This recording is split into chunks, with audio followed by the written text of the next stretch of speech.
America, we need to talk. It's 2026, and this year our nation turns 250 years old. But this is not just a birthday. It's a moment of reckoning. Moments like this do not come often, and when they do, they demand more than speeches, fireworks, and a long weekend. They demand responsibility, and that responsibility belongs to you and to me.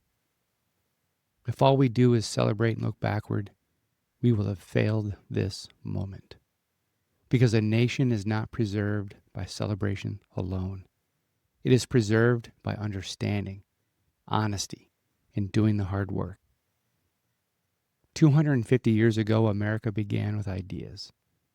Ideas about liberty, about rights, about responsibility, about self-government. Those ideas were debated, examined, lived, fought for, and defended. They were carried by people who understood something we seem to have forgotten. Liberty is rare, it's fragile, and it demands something of the people who wish to keep it. A free people must be prepared to govern themselves, or they will surrender their freedom without even realizing it. Today we are surrounded by noise, but starved for understanding. We argue constantly, yet agree on almost nothing. We fight over outcomes while ignoring first principles. We demand freedom, but avoid the responsibility that freedom requires.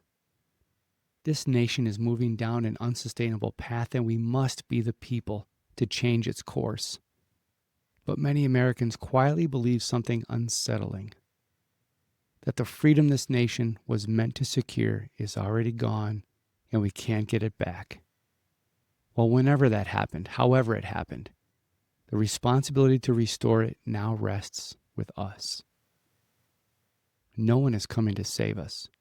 No one will storm the beaches to liberate us. We must find the will to restore freedom within ourselves.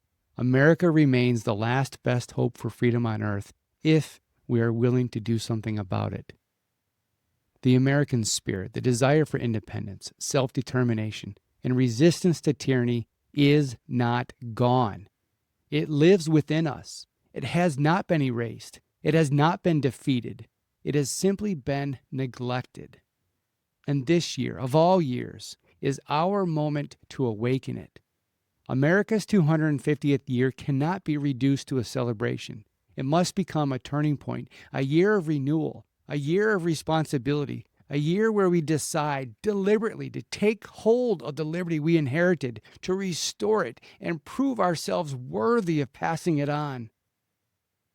After the Constitutional Convention, Benjamin Franklin was asked what kind of government we had been given. He said, "A republic, ma'am, if you can keep it." Well, that question still hangs over us. And America's 250th year forces us to answer it, not with words, parades, or sparklers, but with seriousness. So this year we are going to slow down. We're going to reflect. We're going to ask the hard questions. Where do rights come from? What is the proper role of government? What does self-government actually require of us? And what are we handing down to the next generation?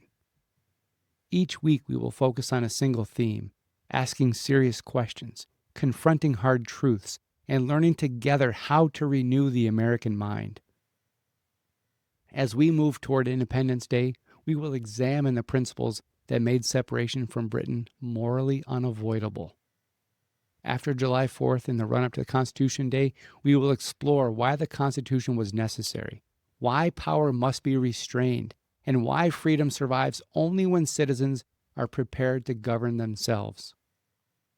As the midterm elections approach, we will remember this. Voting is the ultimate act of responsibility in a republic. Choosing who represents us is how a free people peacefully restrain power. And the government representatives we elect must know their path to victory is through us, not the special interests. And when the year comes to a close, this will not end with politics. It will end with legacy. This year is about renewing the American mind, recovering the clarity, confidence, and courage required for self-government, preparing ourselves and our children to live up to the responsibility of freedom. If we let this moment pass without reflection, honesty, and doing the hard work, history will not be kind. So I'm inviting you to walk this year with me, to read, to listen, to question, to think seriously about what it means to be free, not as a spectator, but as a citizen.